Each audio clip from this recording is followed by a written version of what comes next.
반갑습니다. 나무아카데미입니다. 이번 영상은 2023년 시행된 고3 3월 학력평가 국어 영역 중에서 독서 파트 해설 영상을 싣고 있습니다. 시험에 출제된 순서대로 영상을 실을 예정인데 여러분이 듣고 싶은 지문이 있다 하시면 아래쪽에 타임스탬프도 같이 실어놨으니까 원하는 부분 골라 들으시기 바랍니다.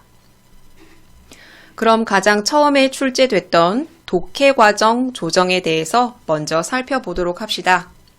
말 그대로 글을 읽는 과정을 조정하는 방법에 대한 설명을 담은 글입니다. 전체 3개 문단으로 구성되어 있어요. 첫 번째 문단에서는 이 글의 핵심 제재인 독해 과정 조정에 관해 언급하기 전에 이것의 상위 개념들을 설명을 하고 있습니다. 상위 개념에는 인지 조정이라는 것도 나오고 자기 규제 이용 능력이라는 것도 나오고 상위 인지라는 것도 나오거든요. 그러니까 여러분은 첫 번째 문단에서 이 독해 과정 조정의 상위 개념들이 무엇을 포함하고 있는지 내용 확인 차원에서 꼼꼼히 점검하면서 공부를 하셔야 돼요. 두 번째 문단에서는 이 글의 핵심 제재죠. 독해 과정 조정 작용이 무엇인지 구체적으로 설명하고 있습니다. 독서 목적에 따라 독서 행위를 조정하는 것, 그리고 배경 지식을 활성화하는 것, 그리고 문맥 정보와 논리적 구조를 활용하는 것, 그리고 이해의 정확성을 점검하고 점검 결과 이해 실패했을 때 대처는 어떻게 하는지 이렇게 4가지로 나누어서 독해 과정 조정이 무엇인지 설명을 하고 있습니다. 그리고 세 번째 문단에서는 독서 목적을 고려한 독서가 중요한 이유는 무엇인지 효과는 어떠한지 설명을 하고 있습니다. 자, 그럼 첫 번째 문단부터 같이 보도록 합시다. 첫 번째 문단에서는 독해 과정 조정의 상위 개념들이 많이 등장한다고 얘기했었죠. 자, 그러면 첫 번째 문장부터 꼼꼼히 봅시다. 첫 번째, 상위인지라는 개념이 등장합니다. 상위인지라는 건 어떤 과업의 성취를 보장하는 자기 규제 기재를 이용할 수 있는 능력을 포함한다. 상위인지가 무엇이다 라고 정확히 얘기하지 않고 상위인지 능력 안에 자기 규제 기재를 이용하는 능력이 포함된다고만 이야기를 하고 있어요. 자, 그럼 상위인지라는 큰 개념 안에 자기 규제의 이용 능력이 포함되어 있는 겁니다. 상위인지라는 건 우리의 인지 과정을 지도하는 개념이라고 생각하시면 돼요. 옆에 사전적인 의미 같이 실어놨으니까 읽지 않고 넘어가더라도 여러분이 정지 버튼 누르시고 꼼꼼하게 한번 읽어보세요. 그리고 자기 규제 기재라는 건 어떤 과업의 성취를 보장한대요. 어떤 일을 성공적으로 할 수 있게끔 하는 것이 바로 자기 규제 기재인데 이것을 이용하는 능력이 상위인지 안에 포함된다 라고 설명하고 있습니다. 그럼 독자는 궁금해할 수 있죠. 자기 규제 기재라는 건 뭐지? 자, 예를 들어 설명하고 있어요. 자기 규제 기재를 이용한다는 게 뭐냐면 예를 들어 문제 해결에 대해 스스로 점검해 보는 것, 혹은 자기가 시도한 행위에 대해 스스로 평가하는 것, 이런 것들이 바로 자기 규제 기재를 이용하는 능력에 해당합니다. 여기 기재라는 것의 뜻이 나와 있죠. 인간의 행동에 영향을 미치는 심리나 원리를 이야기를 합니다. 자기 규제라는 건 우리가 알고 있잖아요. 자기 스스로를 통제할 수 있는 것. 자, 이것을 이용하는 것의 예로 이 2가지를 들고 있죠. 스스로 점검한다, 스스로 평가한다 라는 것 자체가 바로 자기를 규제하는 거죠. 너무 어렵게 생각하지 마세요. 몇 문장 되지 않지만 상위인지 안에 자기 규제 기재를 이용할 수 있는 능력이 포함되는구나. 계속 볼게요. 이러한 자기 규제 기재를 이용하는 지적 행위로 상위인지 중에 하나인 인지 조정이 있습니다. 또 하나의 포함 관계가 나오죠. 인지 조정은 자기 규제 기재 이용 능력 중에 하나입니다. 이제 마지막에 우리의 핵심 제재가 나옵니다. 독해 과정 조정. 이것은 인지 조정의 일종이고요. 독해 과정 조정을 잘 하는 사람은 독서 능력이 우수한 독자입니다. 자, 이렇게 첫 번째 문단 마무리를 했어요. 자, 일단 상위인지라는 큰 틀이 있습니다. 상위인지 안에는 자기 규제 기재를 이용할 수 있는 능력이 이 안에 포함이 돼요.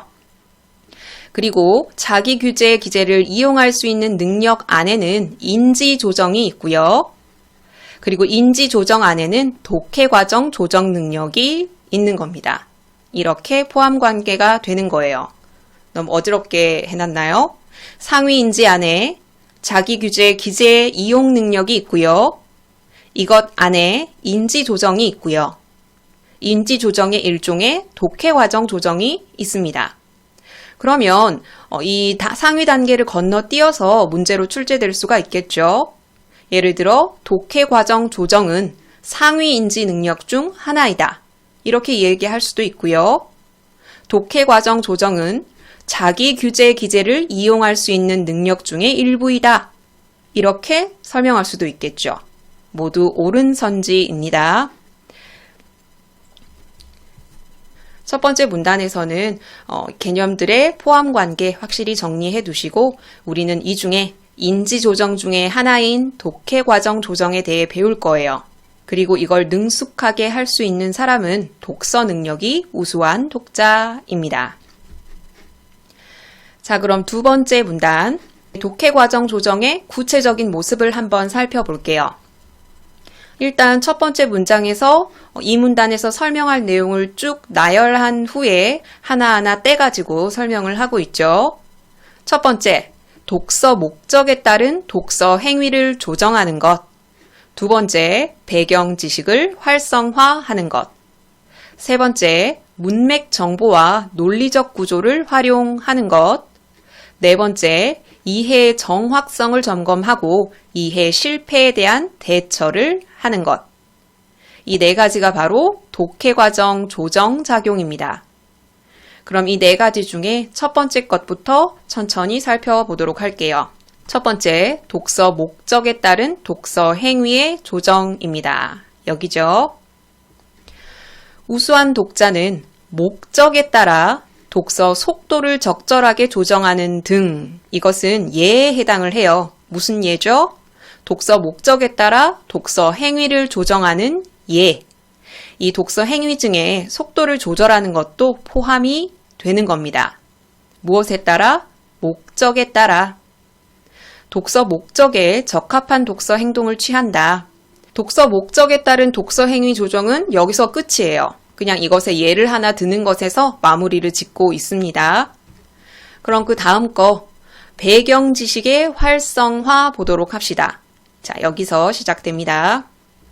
우수한 독자는 독서 능력이 부족한 독자와 동일한 수준의 배경 지식을 가졌다 하더라도 배경 지식이 똑같아도 다르다. 어떻게 다르냐면 그것을 독서 과정에 활용하는 능력이 다르다.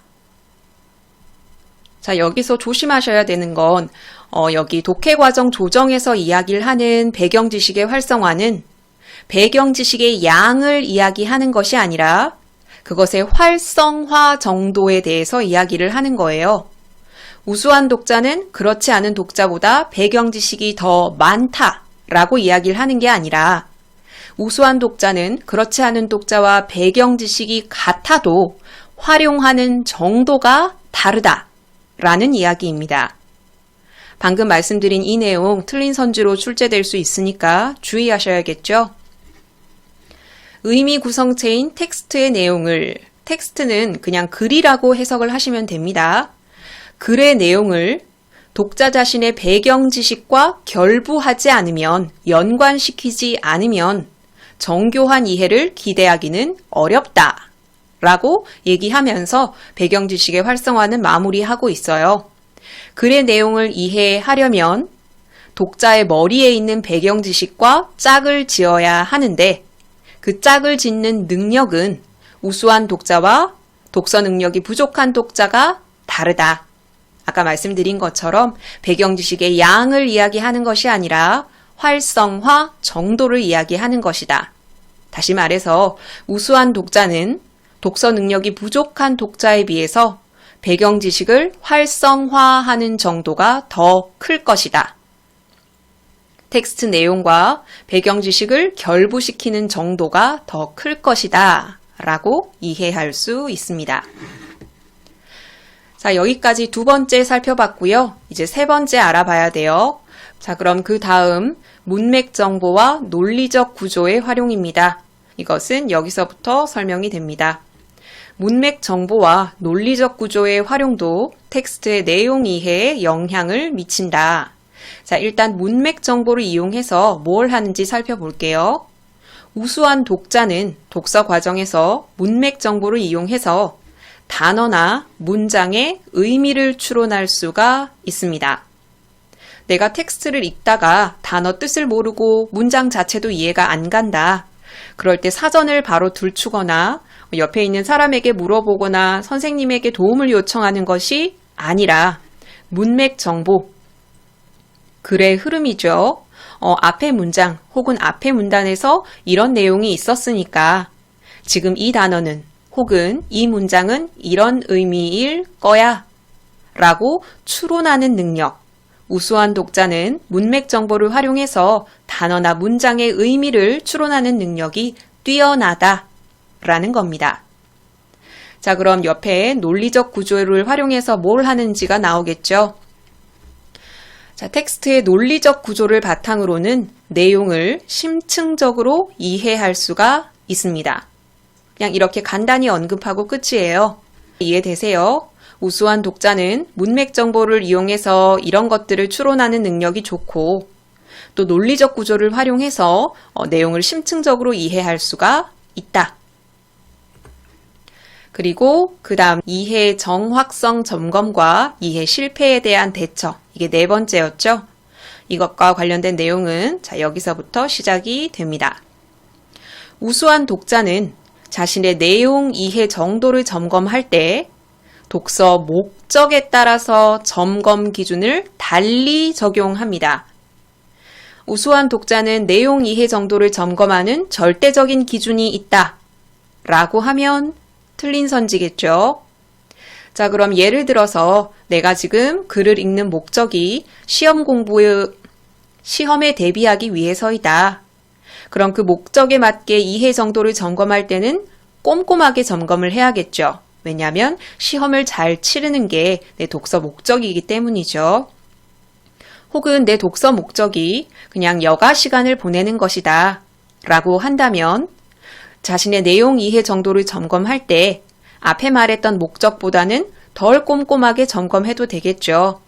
나는 그냥 여가 시간을 보내는데 독서를 활용하는 것이기 때문입니다. 이렇게 우수한 독자는 내용 이해 정도를 점검할 때 똑같은 기준을 적용하는 게 아니라 독서 목적에 따라서 기준이 달라지는구나.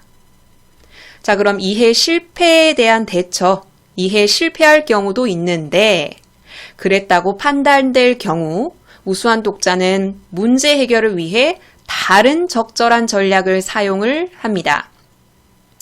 이해 실패했어. 다른 거 읽을래. 이게 아니라 내가 이 내용을 이해하기 위해 좀 더 난이도가 낮은 책을 먼저 읽고 이걸 읽는다든지 이런 다른 적절한 전략을 사용한다는 거죠. 자, 이렇게 두 번째 문단에서는 독해 과정 조정 작용에 대해서 네 가지로 나누어 살펴봤습니다. 첫째, 우수한 독자는 독서 목적에 따라서 독서 행위를 조정할 줄 알아요. 그래서는 독서 행위를 조정하는 걸 속도를 조절하는 것으로 예를 들어 설명을 했습니다. 둘째, 우수한 독자는 그렇지 못한 독자에 비해서 배경 지식을 더 많이 활성화할 수 있어요. 배경 지식을 더 많이 가지고 있다가 아니라 활성화 정도가 뛰어나다. 셋째, 우수한 독자는 문맥 정보를 활용해서 단어나 문장의 의미를 추론하는 능력이 뛰어나고요. 논리적 구조를 활용해서 글의 내용을 심층적으로 이해할 수 있습니다. 넷째, 우수한 독자는 이해의 정확성을 점검할 때도 독서 목적에 따라 달리 기준을 세워서 점검하고요. 그리고 이해에 실패했다면 그 문제를 해결하기 위해 다른 적절한 전략을 세울 수 있다. 이것이 바로 독해과정 조정 작용이다. 그리고 지금 독해과정 조정을 우수한 독자를 기준으로 설명을 했거든요. 그럼 그렇지 못한 독자, 독해과정 조정이 제대로 이루어지지 않는 독자는 이것과 반대되는 행위를 할 수가 있겠죠. 자, 그럼 마지막 문장 보도록 합시다. 독서의 목적이 만약에 텍스트 전체에 관한 의미를 구성하는 것이다. 자, 이게 목적이에요. 텍스트 전체의 의미 구성. 만약에 목적이 이렇다면 목적에 맞게 독서가 이루어져야 하겠죠. 독서 능력이 부족한 독자는 어떻게 하냐면요. 지금 독서의 목적이 이거라고 설명을 했는데도 독서를 문자 해독의 과정으로 인식해서 지금 텍스트 전체에 관한 의미가 어떻게 구성되어 있느냐, 이것을 알아보려고 노력하지 않고 그냥 문자 해독에 집중하는 독서를 해요. 이 단어의 뜻은 이거고, 이 단어의 뜻은 이거고, 그러니까 문장의 뜻은 이거고, 이런 식의 독서인 거죠. 이런 식의 독서는 독서 목적에 상관없는 독서라고 할 수 있겠죠. 이런 독서는 독서 과정에서 인지 조정을 제대로 수행하지 못한다. 이거 첫 번째 문단에서 살펴봤었죠.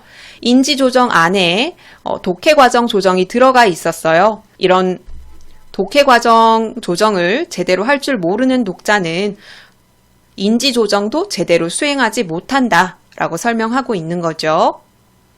독서 목적에 맞는 독서 전략을 선택한다 라는 것은 아까 앞에 독서 능력이 부족한 독자가 아니죠. 이러한다는 것은 상위 인지를 활용한 독서 능력이 뛰어나다는 것을 의미한다. 상위 인지는 이것의 또 상위 개념이었어요. 인지 조정을 감싸는 이 개념이 바로 상위 인지였습니다. 그러니까 같은 말이죠. 독해 조정 능력이 뛰어나다는 건 상위 인지 능력이 뛰어나다고 할 수 있고 인지 조정이 잘 된다고도 볼 수 있는 거죠.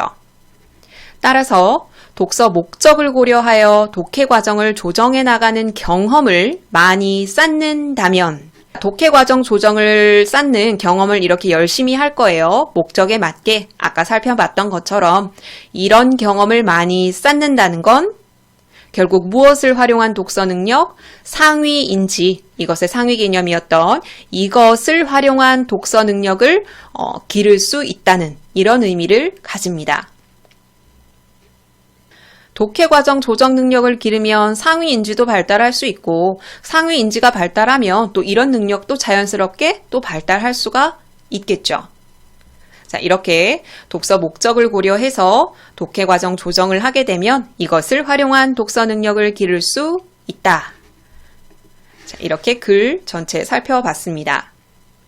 아래쪽에 핵심 정리 부분에서는 방금 설명했던 것들 정리되어 있거든요. 간단히 살펴볼까요? 첫 번째 문단에서는 상위인지 안에 자기 규제 이용 능력이 포함되어 있고 이것의 예를 이렇게 두 가지 들고 있고요. 또 이것 안에 인지 조정이 들어가고 인지 조정 안에 독해 과정 조정이 들어가 있었어요. 자, 그럼 독해 조정 작용에 무엇이 있느냐? 우리는 이렇게 네 가지로 살펴봤습니다. 이건 꼼꼼히 읽었기 때문에 이걸 다시 읽진 않을게요. 마지막 문단에서는 독서 목적을 고려해서 글을 읽는 것은 중요하다. 왜냐하면 이런 능력을 많이 활용하면 상위 인지를 활용한 독서 능력을 기를 수 있다. 이렇게 설명을 하고 있습니다. 자, 이것은 분석 자료이고요. 자, 변형 문제 자료는 파일이 따로 마련되어 있거든요. 나무 아카데미 홈페이지에서 파일 이용하실 때 변형 문제 자료가 따로 있고 분석 자료가 따로 있기 때문에 필요하신 거 다운받아서 이용하시길 바랄게요. 자, 여기 변형 문제에는 학력평가 문제 있었죠? 그 문제를 변형한 변형 문제를 제일 앞쪽에 싣고 있고요. 뒤쪽에는 이 지문에 관한 다른 문제를 싣고 있습니다. 자, 그럼 일단 우리 가장 기본적인 내용 확인 문제 풀어보려고 하거든요. 윗글의 내용과 일치하지 않는 걸 찾으셔야 됩니다. 정지 버튼 누르시고 답 찾아보세요. 같이 봅시다. 1번, 독해 과정 조정은 자기 규제를 이용하는 지적 행위이다. 이거 첫 번째 문단에 나오죠. 여기 자기 규제 기제를 이용하는 지적 행위로 상위 인지 중 하나인 인지 조정이 들어가 있어요. 자기 규제 기제 이용 능력 중에 인지 조정이 있고요. 그리고 독해 과정 조정은 인지 조정의 일종입니다. 그러니까 독해 과정 조정은 자기 규제 기제를 이용하는 능력 중 하나겠죠. 그러니까 1번은 맞는 답. 2번, 글의 논리적 구조를 활용한다면 단어나 문장의 의미를 추론할 수 있다. 대충 보면 맞는 의미 같긴 한데 두 번째 문단에서 설명한 내용과 다르죠. 단어나 문장의 의미는 무엇을 바탕으로 추론할 수 있었죠? 여기서 문맥 정보라고 나와 있었어요. 우수한 독자는 독서 과정에서 문맥 정보를 이용해서 단어나 문장의 의미를 추론한다 라고 설명하고 있죠. 글의 논리적인 구조를 통해서 뭘 알 수 있었죠? 내용을 심층적으로 이해한다 라고 얘기가 나왔을 뿐 앞에 단어나 문장의 의미를 추론할 수 있다 라고 설명한 건 아니에요. 그래서 1번의 답은 2번입니다. 3번, 우수한 독자는 내용 이해에 실패할 경우 이를 해결할 다른 방법을 찾는다. 두 번째 문단의 마지막 문장에 그대로 나와 있죠. 4번, 상위 인지 활용 능력이 뛰어나면 독서 목적에 맞게 독해 과정을 조정할 수 있다. 자, 마지막 문단을 통해서도 추론할 수 있고 첫 번째 문단을 통해서도 추론할 수 있어요. 일단 마지막 문장에서 뭐라고 얘기했어요? 독서 목적을 고려해서 독해 과정을 조정해 나가는 경험을 많이 쌓으면 상위 인지를 활용한 독서 능력을 기를 수 있다 라고 나와 있죠. 그러니까 독해 과정 조정, 이것은 상위 인지 활용 능력과 관련이 있어요.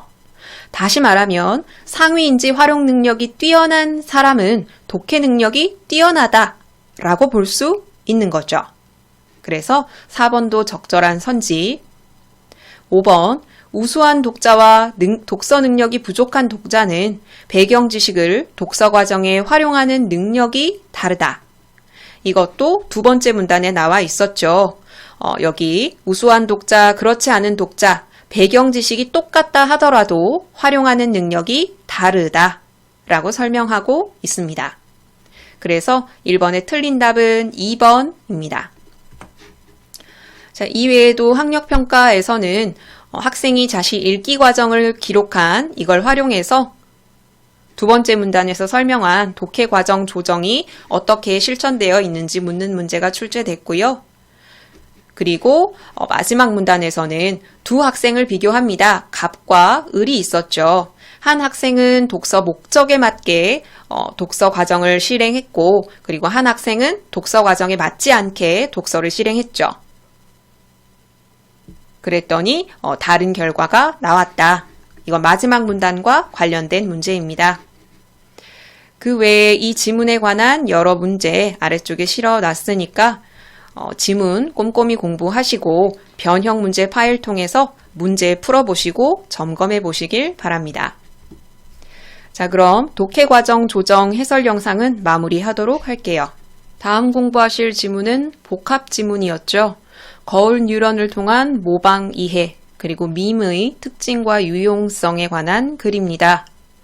가글에서는 모방이란 행위를 거울 뉴런을 이용해서 설명을 했고요.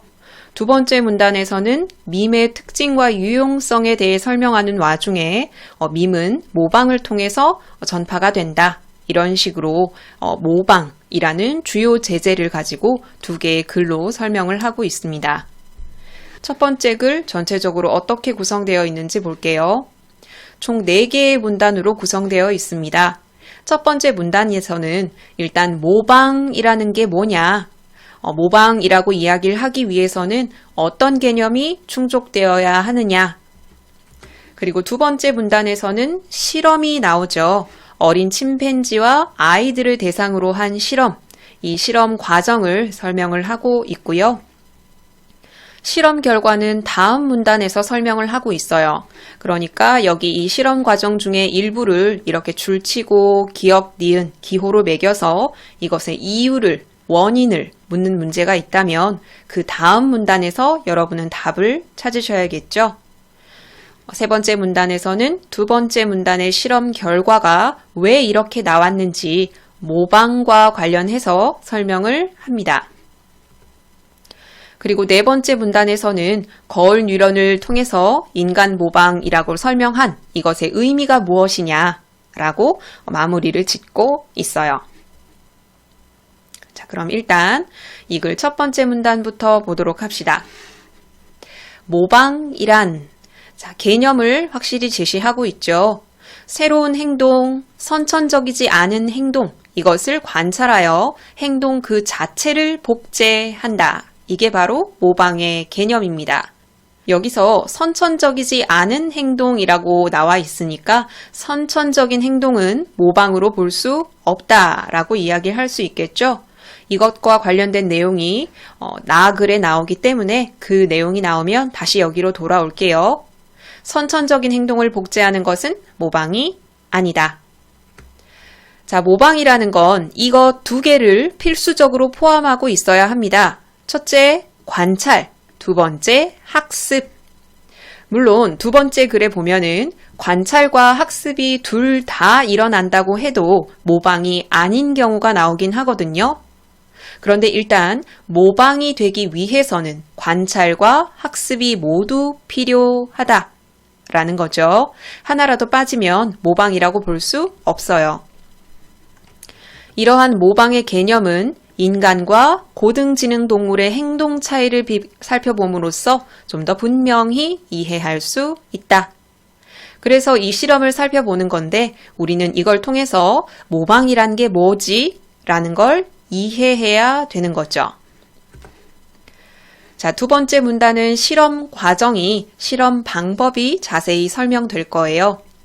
일단 실험 대상은 어린 침팬지 그리고 아이들입니다.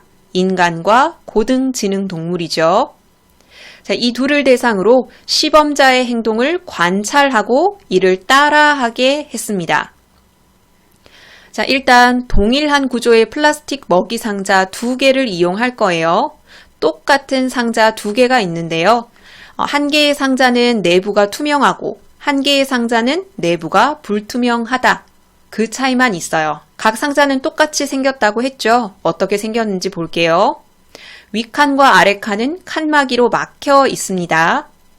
상자의 아래칸에는 먹이와 먹이를 빼낼 수 있는 문이 있고요. 윗칸에는 그냥 아무것도 없고 구멍만 뚫려 있습니다.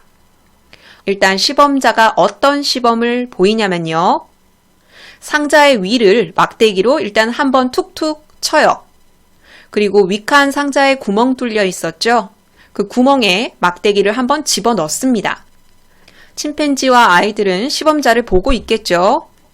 방금 이 첫 번째 행동은 윗칸과 관련된 행동입니다.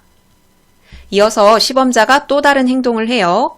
아래칸의 문을 열어요. 그래서 막대기를 이용해서 아래칸에 있는 먹이를 빼냅니다. 두 번째 행동은 아래칸과 관련된 행동입니다. 투명한 상자 하나 있었고 불투명한 상자 하나 있었죠? 이것을 똑같이 반복하는 거예요. 처음에는 불투명한 상자에서 이런 행동을 보인 후에 자, 너네 둘 따라해봐. 침팬지들도 따라하고 아이들도 따라하겠죠. 그 다음은 투명한 상자예요. 투명한 상자에서도 이 행동 두 가지를 똑같이 반복하는 거예요. 결과가 어떠한지 보도록 합시다. 어린 침팬지들의 경우는 불투명 상자의 경우 시범을 잘 따라 했어요. 그런데 투명 상자의 경우 잘 따라하지 않았습니다. 먹이를 얻으려면 아래 칸만 필요하다는 것을 아는 듯이 불필요한 행동을 알아서 제거한 뒤 먹이를 획득했습니다. 여기서 불필요한 행동이 무엇인지 묻는 문제가 출제될 수가 있겠죠.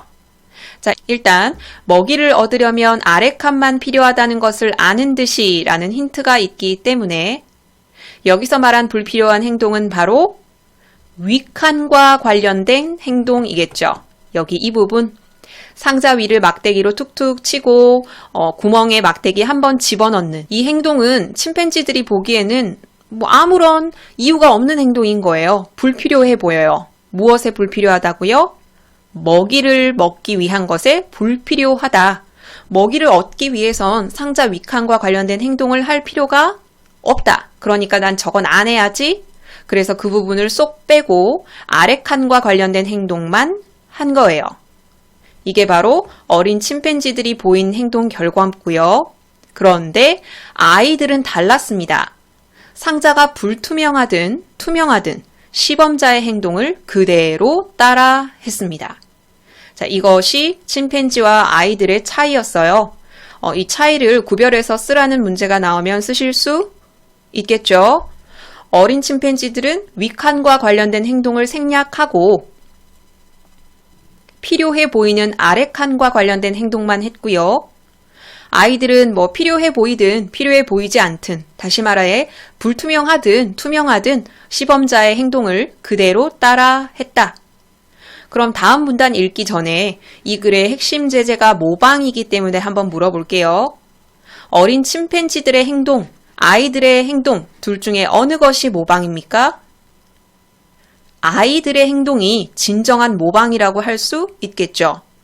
내가 어떤 대상을 관찰하고 그것을 복제할 때 자기의 주관적인 견해에 따라 변형시킨다면 그건 모방이라고 할 수가 없겠죠. 방금 간략히 설명드린 이 내용을 다음 문단에서 자세히 설명하고 있습니다.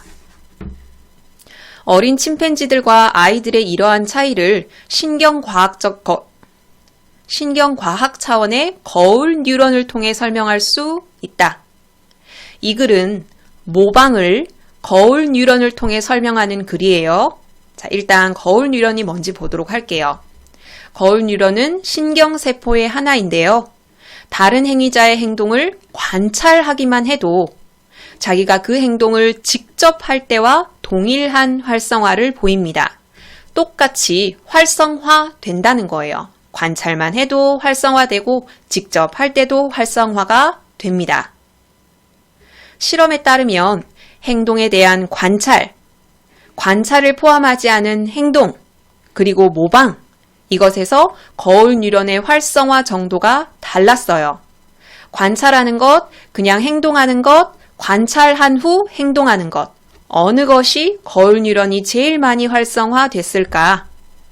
거울 뉴런은 관찰보다 행동에서 더 많은 활성화가 일어났고 관찰과 행동이 다 보이는 모방에서 가장 높은 활성화를 보였습니다. 지금 제가 이거 실린 지문을 그대로 읽지 않았거든요. 그대로 읽으면 행동에 대한 관찰, 여기서 활성화 정도가 제일 작았고 관찰을 포함하지 않은 행동의 실행, 그 다음으로 컸고 모방에서 제일 컸다. 이 말을 쉽게 설명하면 관찰만 했을 때는 제일 적게 거울 뉴런이 실행됐고 행동을 할 때는 그래도 관찰할 때보다는 거울 뉴런이 더 많이 활성화가 됐고 관찰과 행동이 모두 필요한 모방의 경우는 가장 많이 활성화가 됐다. 그러니까 방금 길게 얘기한 이건 관찰, 행동, 관찰, 행동 이 순으로 거울 뉴런이 활성화 정도가 더 크구나 라고 정리해 두시면 됩니다. 그리고 상대방의 행동 목표가 분명하다고 판단될 때는 거울 뉴런의 활성화가 영장류 모두에게 일어났어요. 영장류는 아까 봤던 사람도 영장류고 침팬지들도 영장류죠. 행동 목표가 불명하다. 아래칸과 관련된 행동이겠죠? 저 시범자가 먹이를 빼내기 위해서 저런 행동을 하는구나. 목표가 분명하구나.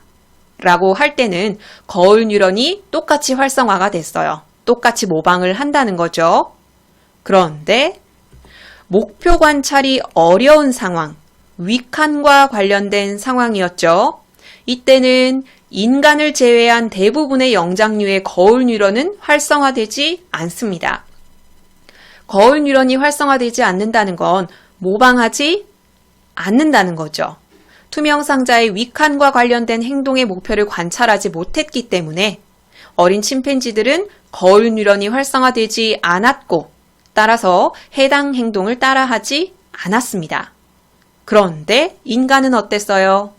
인간은 투명하든 투명하지 않든, 다시 말해서 목표 관찰을 했든 목표 관찰을 하지 못했든 그대로 따라 했죠.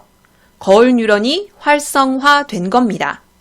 이렇게 인간의 거울 뉴런은 행동 목표, 행동이 실행되는 방식, 의도 모두 정교하게 따라할 수 있게 해요. 이렇게 세 번째 문단에서는 거울 뉴런을 활용해서 모방에 대해서 설명을 했습니다. 인간의 거울 뉴런은 뇌의 다른 부분과 함께 작용하여 모방의 수준을 높인다. 모방의 수준에 관여하는 건 거울 뉴런 말고 다른 뇌의 부위도 있는데 거울 뉴런이 활성하면 모방의 수준이 높아진다는 거죠. 거울 뉴런이 전적으로 담당한다는 게 아닙니다. 거울 뉴런이 인간의 모방 과정에 관여한다고 보면 인간은 있는 그대로를 따라하는 모방 메커니즘을 통해 그냥 모방을 통해 비효율적인 것처럼 보이는 행동까지도 정확히 모방할 수 있게 되었다. 그 어린아이들의 행동 결과가 이걸 보여주죠. 인간과 고등직능 동물의 이러한 차이는 모방의 진정한 의미를 시사한다.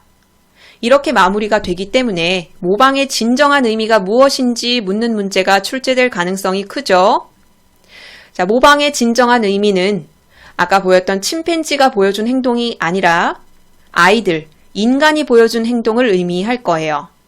모방은 관찰하고 그 행동을 있는 그대로 복제하는 게 모방이에요. 그러니까 침팬지처럼 그 행위를 그대로 복제하지 않는다면 모방으로 볼 수가 없다. 있는 그대로 관찰하고 복제하는 것이 모방이다. 라고 볼 수 있겠죠. 자, 이렇게 첫 번째 글에서는 거울 뉴런을 통해서 인간의 모방이 무엇인지 이해해 봤습니다. 그럼 두 번째 글 보도록 할게요. 두 번째 글은 밈의 특성과 유용성에 대해서 설명을 할 거예요. 우리 지금 유행하는 짧은 동영상 혹은 유행하는 생각 이런 것들을 모두 밈이라고 하는데 이 밈이라는 용어를 가장 먼저 사용한 게 바로 도킨스입니다. 한번 볼게요. 첫 번째 문단에서는 밈이란 게 무엇인지 설명을 하고요. 두 번째 문단에서는 도킨스 그리고 블랙모어 두 학자의 견해를 중심으로 밈의 특성을 설명할 거예요. 그러면서 모방이란 개념도 나올 거거든요. 세 번째 문단은 이제 밈은 좀 빼고요. 모방에 대해서 설명을 하는데 모방과 차이를 보이는 전염, 개인적 학습, 비모방적인 사회적 학습이 무엇인지 설명을 할 겁니다. 그리고 마지막 문단에서는 신경과학적 관점, 이거 첫 번째 글에서 봤던 거울 뉴런과 관련이 있겠죠. 그런 관점을 통해서 밈의 의미, 해석 이런 것들을 전달할 거예요. 일단 첫 번째 문단, 밈이 무엇인지 봅시다. 도킨스는 인간 개체의 경쟁, 협동, 희생이 다 무엇을 위한 것이다? 자신의 복사본을 더 많이 퍼뜨리기 위한 유전자의 전략이다. 라고 설명하면서 인간은 유전자의 운반체에 불과하다고 주장한다. 이기적 유전자라는 도킨스의 책 읽어보셨어요? 그 책을 한마디로 요약하면 이거죠. 유전자는 자기를 퍼뜨리는 게 목적이고 인간을 이용해서 그것을 하고 있다라는 거죠. 나아가서 유전자 전달과 마찬가지로 문화도 특정 정보 단위로 복제된다고 이야기를 하는데 그것에 밈이 이용된다는 거죠. 자, 구체적으로 봅시다. 도킨스에 의하면 밈은 유전과는 구별되어 밈이 유전자를 퍼뜨리기 위한 건 아니고 문화와 관련된 복제의 기본 단위예요. 그게 바로 밈입니다. 유전자는 유전자를 퍼뜨리고 밈은 문화를 퍼뜨린다는 거죠. 사후세계와 같은 관념이나 패션이나 이런 것들은 인간에서 다른 인간에게로 복제되는 밈의 사례이다. 자, 밈의 사례 여기 등장하고요. 자, 이제 유전자의 확산 과정에 빗대어서 밈의 확산 과정을 한번 보도록 할게요. 유전자는 정자나 난자를 이용해서요. 하나의 신체에서 다른 신체로 퍼뜨려집니다. 그렇죠? 자, 밈도 모방의 과정을 거쳐서 한 사람의 뇌에서 다른 사람의 뇌로 퍼뜨려집니다. 이거 대응시킬 수 있겠죠? 유전자에 대응하는 개념이 밈이에요. 유전자가 정자나 난자를 이용하듯이 밈은 모방을 이용하고요. 유전자가 신체에서 신체로 전파되듯이 밈은 한 사람의 뇌에서 뇌로 퍼뜨려집니다. 이게 바로 도킨스가 말하는 밈의 확산 과정이에요. 자, 순간에 뭘 이용하죠? 모방을 이용합니다. 유전자가 정자나 난자를 이용하듯이. 자, 그럼 도킨스의 견해 살펴봤으니까 블랙모어는 뭐라고 얘기하는지 봅시다. 블랙모어는 기생 숙주 모델로 밈의 전파를 설명할 거예요. 바이러스가 숙주의 기생에서 복제를 반복하여 자기 존재를 확장하죠. 그렇듯이 밈도 밈을 더 많이 퍼뜨리는 복제 전략을 위해서 숙주인 인간이 필요하다는 거죠. 바이러스는 자기 복제를 반복하기 위해 숙주를 이용하고요. 밈은 복제 전략을 위해서 인간을 이용합니다. 여기에 바이러스는 밈에 대응을 하고요. 바이러스가 복제를 반복하기 위해 숙주를 이용하듯이 밈도 인간을 이용합니다. 이렇게 대응시킬 수 있겠죠. 자, 이렇게 본다면 자신의 복사본을 더 많이 퍼뜨리려는 행동적 측면을 고려할 때 유전자와 밈이 복제자이자 행위자로 기능한다고 할 수 있다. 인간이 주체가 아니에요. 유전자가 자기를 퍼뜨리는 복제자이자 행위자이고요. 밈이 자기 자신을 퍼뜨리는 복제자이자 행위자입니다. 이는 인간 개체가 행위자가 아니라고 보는 입장이에요. 그게 바로 도킨스와 블랙모어의 입장이죠. 둘 다 인간을 행위자로 보지 않아요.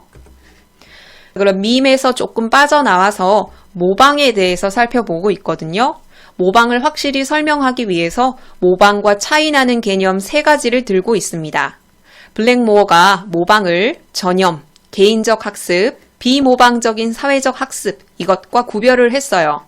일단 전염부터 보도록 합시다. 전염이란 모방은 어떻게 다르냐?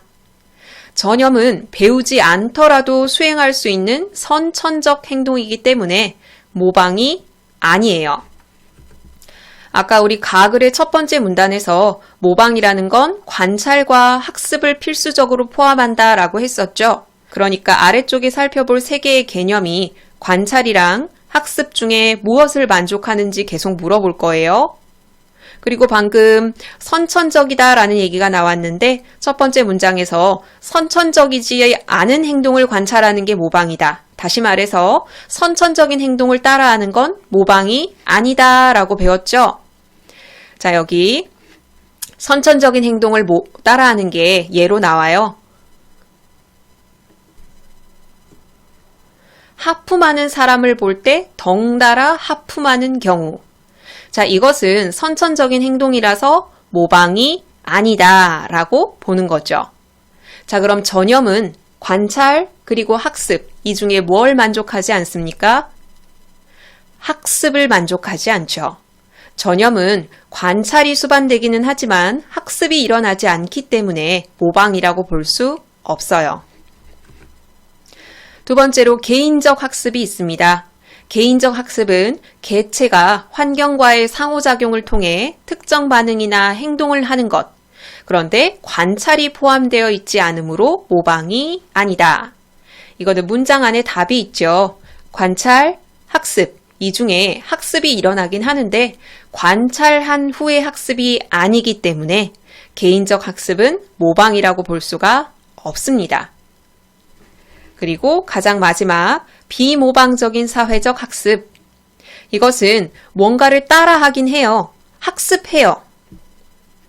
이것은 무언가를 관찰도 해요. 학습도 해요. 그런데 모방이 아니에요. 한번 볼게요. 주어진 자극에 대한 반응이 보상이 되어서 그 자극이 강화되는 게 바로 비모방적인 사회적 학습입니다. 비모방적 사회적 학습에서는 다른 개체에 대한 관찰을 통해서 특정 행동을 학습을 합니다. 그런데 왜 모방이 아니냐? 학습의 대상이 행동 자체가 아니라서 모방이 아니에요. 다시 말하면 모방이 되기 위해선 그냥 행동 자체를 학습을 해야 한다는 의미겠죠. 그럼 비모방적인 사회적 학습은 행동 자체가 아니라 뭘 따라 하느냐? 자극에 따른 반응이 적절한 보상을 받는 그 환경을 따라하는 거예요. 그 환경을 학습한 거예요. 그래서 행동 자체를 학습한 것이 아니기 때문에 비모방적인 사회적 학습은 모방으로 볼 수가 없습니다. 비모방적인 사회적 학습이 관찰과 학습 모두를 충족하는데 모방이 될 수 없는 이유, 시험에 출제되기 좋겠죠. 마지막 문단. 밈은 물리적 실체가 아니므로 구체적 단위를 설정하기가 어렵다. 그러니까 복제 원리가 불명확하다. 이렇게 꼬집는 사람들이 있어요. 이런 사람들은 밈의 존재나 기능에 대해서 회의적인 입장을 보내는 사람들이죠. 그런데 밈 이론 지지자들은 이것을 반박하기 위해서 뒤에 이야기를 할 거예요. 이것과 관련된 문제가 이번 고3 3월 학평 국어 영역 문제 중에 오답률이 가장 높은 문제였습니다. 자, 일단 뒤에까지 보고 살펴볼게요. 밈 이론 지지자들은 이렇게 이야기를 해요. 밈은 모방에 의해서 뇌에서 뇌로 전달되므로 인간 뇌의 특정 신경세포 다발이 연결되어 밈을 구성한다는 것이다. 우리는 이게 거울 뉴런과 관련된다는 걸 알 수 있죠? 거울 뉴런은 신경세포예요. 물리적인 실체가 있죠? 그러면 구체적인 단위를 설정할 수 있고 복제 원리도 명확하게 설명할 수 있어요. 제가 방금 말씀드린 이런 내용을 밈 이론 지지자들이 활용해서 밈의 존재나 기능에 대해서 회의적인 입장을 보이는 사람들에게 반박하는 근거로 쓸 수 있겠죠. 이런 내용에 관한 문제였습니다. 이런 관점에서라면 모방 능력이 밈을 촉발시켰고 그 밈은 다시 모방 능력을 발달시키는 역할을 했다라고 말할 수 있죠. 밈의 관점에서 문화 전달을 설명하려는 밈 이론. 이것은 사상, 문화 등이 전파되고 확산되는 방법을 설명하는 유용한 도구가 되었다라고 마무리를 짓고 있습니다. 아래쪽의 핵심 정리 부분에는 가글 그리고 아래쪽에 낙을 나누어서 방금 살펴봤던 거 이렇게 다 정리를 해뒀고요. 그리고 우리 이 두 글에 관한 문제 하나 풀어보도록 합시다. 방금 살펴본 자료는 분석 자료고요. 변형 문제 자료는 따로 마련되어 있어요. 방금 살펴본 두 글 변형 문제 자료입니다.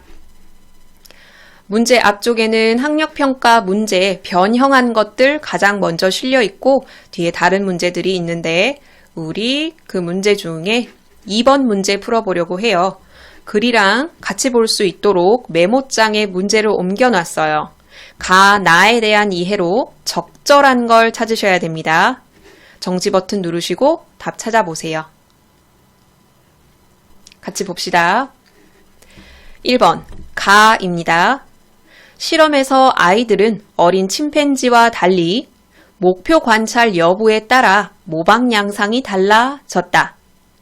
자, 우리 실험 결과 여기 나와 있었죠. 아이들은 목표를 관찰했는지 관찰하지 못했는지 이것에 따라서 행동이 달라지지 않았다고 했죠. 아이들은 목표를 관찰하든 목표를 관찰할 수 없었든 상관없이 시범자의 행동을 그대로 따라했다고 살펴봤어요. 그래서 1번은 적절하지 않습니다. 2번 가글입니다.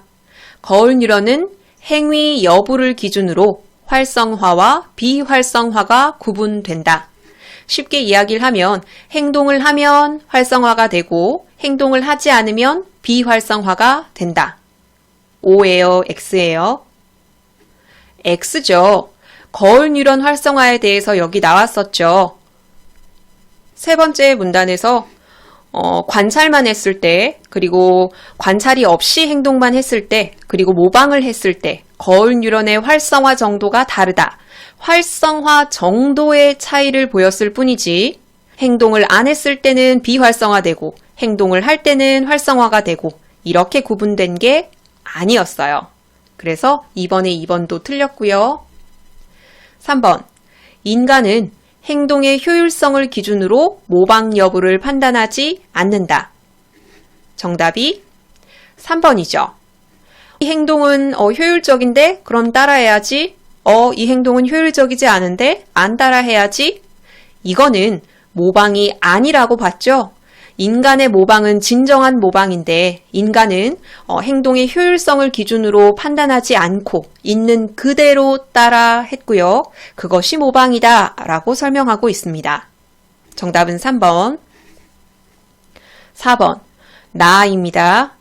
도킨스는 유전자가 인간을 숙주로 삼아 확산되는 것과 대조하여 밈의 확산을 설명하였다.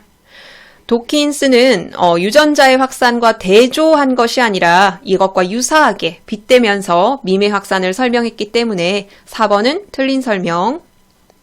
5번. 나입니다. 관찰과 학습이 포함된 행위는 모두 모방 행위로 볼 수 있다. 이거 아니라는 거 우리 알죠? 여기 비모방적 사회적 학습, 이것은 관찰과 학습이 모두 포함됐음에도 불구하고 모방이 아니다 라고 봤죠. 그 이유는 행동 자체를 모방하는 것이 아니라 자극에 따른 반응이 적절한 보상을 받는구나, 이런 환경을 학습했기 때문입니다. 그래서 이번에 5번도 틀렸기 때문에 이번의 정답은 3번입니다.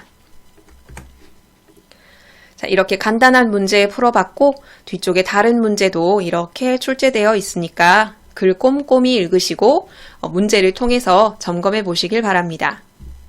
자, 그러면 모방과 관련된 복합지문 해설 영상 마무리하도록 할게요. 다음 공부하실 지문은 등기와 관련된 지문입니다. 전체 5개 문단으로 구성되어 있습니다. 첫 번째 문단에서는 부동산 거래에 대해서 이야기를 해요. 부동산 거래를 왜 이렇게 복잡하게 설정을 했는지 이야기를 하면서 부동산 거래가 대충 이런 흐름을 갖고 진행이 된다 라는 것을 첫 번째 문단에 설명을 합니다. 그리고 두 번째 문단에는 부동산 등기 특성과 등기부 항목별 기재 내역에 무엇이 있는지 설명을 할 거예요. 부동산에 대한 권리 관계는 법적으로 등기부에 기록이 되는데 그것은 모두 공개하고 이런 특성을 가진다. 그리고 부동산 등기부에는 표제부가 있고 갑구가 있고 을구가 있다. 여기에는 이러한 내용이 기재가 된다 라고 설명을 하고 있습니다. 그리고 세 번째 문단에서는 등기의 종류를 기입등기, 경정등기로 나누어서 설명을 하고 있어요. 여러분은 기입등기라는 게 무엇인지, 경정등기가 무엇인지 알아봐야 하고요. 그 다음 문단에서는 등기 신청의 원칙이 드러납니다. 등기 신청은 이런 원칙이 있는데 사실 이런 원칙을 그대로 지키는 사람은 잘 없고 이러한 내용이 일반적이다 라고 이야기를 하는 거죠. 마지막 문단에서는 등기의 효력을 정하는 것과 관련해서 두 가지 원칙을 설명할 거예요. 하나는 성립요건주의고 하나는 대항요건주의입니다. 이런 식으로 전체 등기에 대해서 특성이 어떠한지 살펴보게 될 거예요. 일단 첫 번째 문단부터 차근히 공부해 보도록 합시다. 첫 번째 문단에서는 부동산 거래에 대해서 살펴보게 될 거라고 말씀드렸죠. 첫 번째 문장에서는 물권이 무엇인지 설명하고 있습니다. 물권이란 건 물건에 대해서 지배력을 갖는 권리를 물권이라고 합니다. 이 물권에는 점유권, 소유권, 전세권, 저당권 이런 것들이 있어요. 물권의 개념과 물권의 종류를 설명하고 있죠. 물건 중에서도 부동산은 일반적으로 동산보다 값비싼 재산에 해당하죠. 부동, 움직이지 않는 재산이 부동산이고 동산, 움직일 수 있는 재산이죠. 그래서 부동산은 땅, 건물 이런 것에 해당이 되고요. 동산은 돈, 증권, 세간살이 이런 것에 해당이 됩니다. 부동산은 동산보다 값비싼 재산이다. 따라서 부동산의 거래는 신중할 수밖에 없어서 절차를 다소 번거롭게 하고 있다. 여기서 설명이 나오죠. 부동산 거래가 번거로운, 복잡한 이유. 부동산은 값비싼 재산이기 때문에 그에 대한 거래를 신중하게 할 수 있게끔 하기 위해서이다. 예를 들어, 그러니까 부동산의 번거로운 절차, 복잡한 절차를 예를 들어서 설명하고 있습니다. 아파트 매매를 예로 들고 있죠. 자, 매수인은 사는 사람이고 매도인은 파는 사람이죠.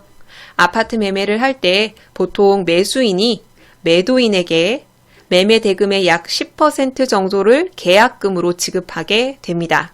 자, 계약금 나왔습니다. 지금부터 계약금의 특성을 이야기할 거예요. 관행상. 관행이라는 건 법률로 정해져 있는 게 아니에요. 그냥 예전부터 오랫동안 해오던 대로 관례에 따라 계약금은 위약금의 역할도 한다라고 설명을 하고 있습니다. 뒷부분 읽고 다시 돌아올게요. 때문에 매수인이라면 계약금을 포기하고서 매도인이라면 그 2배를 물려주고서 계약을 일방적으로 해제할 수 있다. 왜냐하면 매수인이 매도인에게 넘겨준 계약금은 통상적으로 위약금의 역할도 하기 때문이다. 아파트를 사려는 사람이 계약금을 지불해 놓고 일방적으로 해제할 때는 그 계약금을 그냥 너 줄게, 나 포기할게, 이걸 감안하면 일방적으로 해제할 수 있고요. 또 계약금을 받은 사람, 매도인이 이 거래를 파기하고 싶다면 받은 계약금의 2배를 매수인에게 물어주고 계약을 일방적으로 파기할 수 있습니다. 왜라고요? 관행상 계약금이 위약금의 역할을 하기 때문이죠. 자, 방금 설명한 이 내용을 법률상 명시된 내용이다 라고 설명을 한다면 틀린 선지가 되겠죠. 자, 남은 90%의 대금 중 일부를 추가적으로 지급할 수도 있는데 그 대금을 중도금이라고 이야기를 합니다. 중도금은 일단 지급되면 계약은 일방적으로 해제하지 못합니다. 무엇을 기준으로? 중도금을 기준으로. 이 중도금을 계약금으로 바꿔서 설명하면 틀린 선지겠죠? 이후 남은 대금을 잔금이라고 하거든요. 이 잔금을 나누어 치러요. 잔금까지 모두 건네면 이제 매매 대금의 지급은 마무리가 되어 그와 동시에 매수인은 매도인에게 여러 가지 서류를 받아야 돼요. 등기 필증을 비롯한 관련 서류들. 이 서류는 등기를 하기 위해 필요한 서류입니다. 자, 이 서류를 매도인이 매수인에게 다 줬어요. 이로써 매매 계약은 완료가 됐고요. 이제 그 서류를 넘겨받은 매수인은 등기를 해야 합니다. 등기까지 완료를 해야 매매 계약이 완료된다 라고 하면 틀린 선지겠죠? 매매 계약이 완료된 후에 등기를 해야 하는 겁니다. 첫 번째 문단에서는 부동산 거래 절차를 아파트 매매를 예로 들어서 설명을 했어요. 계약금은 보통 매매 대금의 10% 정도 주고요. 계약금을 줬다고 해서 한쪽이 계약을 해제할 수 없는 게 아니라 해제할 수 있어요. 왜냐하면 관행상 계약금은 위약금의 역할을 하기 때문에 계약금을 지불한 매수인은 계약금을 포기하고서 일방적으로 계약을 해제할 수 있고 매도인은 그 계약금의 2배를 물어주고서 계약을 일방적으로 해제할 수 있어요. 남은 금액 중에 일부를 주는 것을 중도금이라고 하는데 중도금을 준 이후에는 일방적으로 계약 해지를 할 수가 없습니다. 잔금까지 치르고 나면은 매매 대금을 모두 줬기 때문에 매도인은 등기를 할 수 있는 서류를 매수인에게 모두 넘겨주어야 하고요. 이로써 매매 계약은 완료가 됐고 이제 등기를 해야 합니다. 자, 이제 등기로 넘어가 볼게요. 부동산에 관한 권리관계의 정보는 법률에 따라서 등기부에 기재가 됩니다. 자, 그럼 등기란 게 무엇이냐? 등기의 개념을 여기 설명을 해요. 당사자의 신청에 따라서 등기부에 기재하는 절차 아니면 그 기재된 것 그 자체 이것을 등기라고 이야기를 하는데 부동산 물권에 관련된 사항은 등기로 사회 일반에 공개하여 게시합니다. 부동산 물권에 관한 등기는 사회 일반에 공개 게시한다. 이거 문제에 활용되기 좋겠죠? 지금부터 등기의 특성이 나올 거예요. 부동산 등기. 자, 등기부의 편성 보도록 할게요. 소유자가 아니라 부동산을 중심으로 작성이 돼요. 부동산 주소가 메인이고요. 그 밑에 주인이 바뀐 사항이 입력이 되는 거예요. 사람을 중심으로 한다면 그 사람이 건물을 팔고 사고 한 기록이 있어야 되는데 부동산을 중심으로 하기 때문에 그 주소에 관한 등기부를 떼보면 주인이 어떻게 바뀌었는지 거기 세입자가 어떻게 바뀌었는지 알 수 있는 거예요. 소유자가 아니라 부동산 중심. 또 하나, 한 물건에 대하여서는 한 개의 등기 기록만 두도록 한다. 아파트 하나에서 등기를 나누어 뗄 수 없는 겁니다. 원칙적으로 한 물건에서 그 일부 혹은 구성 부분이 따로 소유권이 존재할 수 없고 또 몇 개의 물건을 하나로 묶어서 이야기하는 소유권이 성립될 수가 없어요. 그러니까 한 물건에 대해서는 한 개의 등기 기록만 존재합니다. 예로 든 아파트 한번 보도록 할게요. 자, 아파트는 물건 하나죠. 그러니까 하나의 등기부가 존재합니다. 아파트 하나의 등기부가 여러 개일 수 없고 여러 개의 아파트를 하나로 묶어서 하나의 등기부로 설정할 수 있는 것도 아니에요.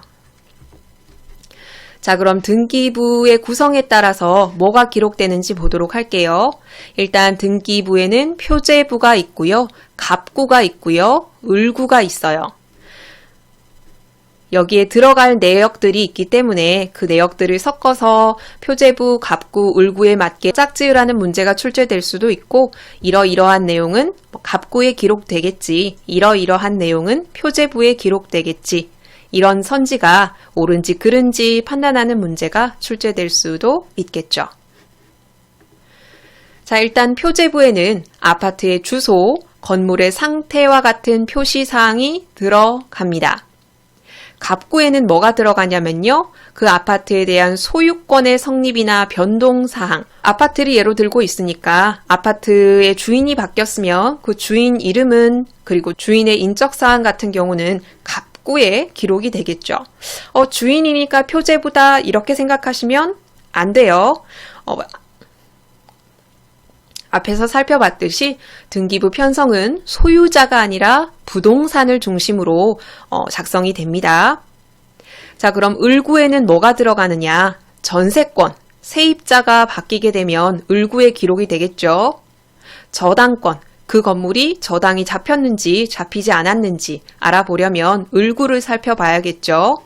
자, 전세권이나 저당권은 첫 번째 문단에서 살펴봤듯이 물권에 해당하거든요. 근데 물권이 모두 소유권은 아니에요. 소유권이라는 건 쉽게 말해서 오롯이 내 것, 이건 무조건 내 거라고 주장할 수 있는 게 소유권이거든요. 그런데 전세는 그 아파트가 오롯이 내 거라고 얘기할 수 있는 게 아니죠. 그래서 전세권이나 저당권은 물권에 해당하기는 하지만 소유권은 아니에요.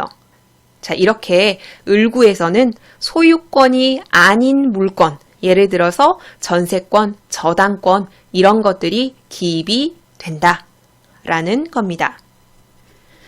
자, 자, 표제부, 갑구, 을구 무엇이 기록되는지 아시겠죠? 자, 그럼 다음 문단 보도록 할게요.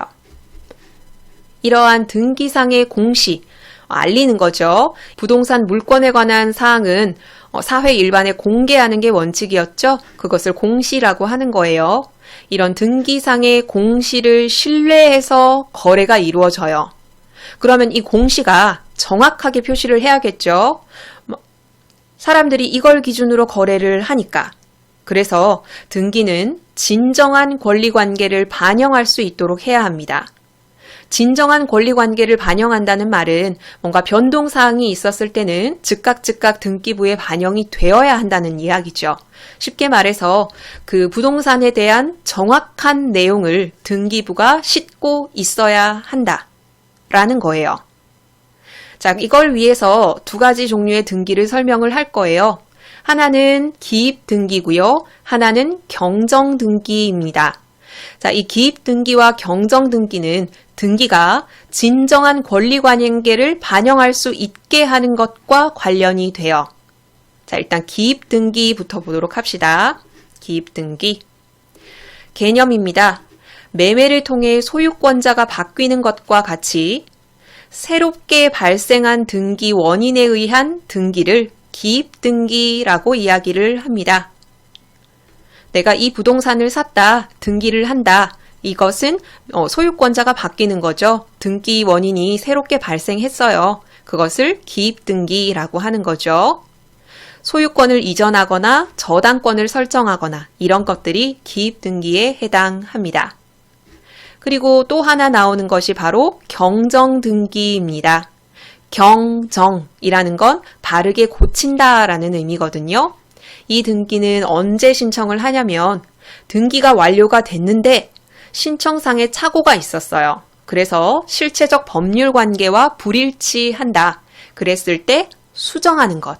그게 경정등기예요. 예를 들어서 부동산이나 등기 명의인의 표시를 경정하는 등기. 아예 정말 표시 자체가 잘못된 거.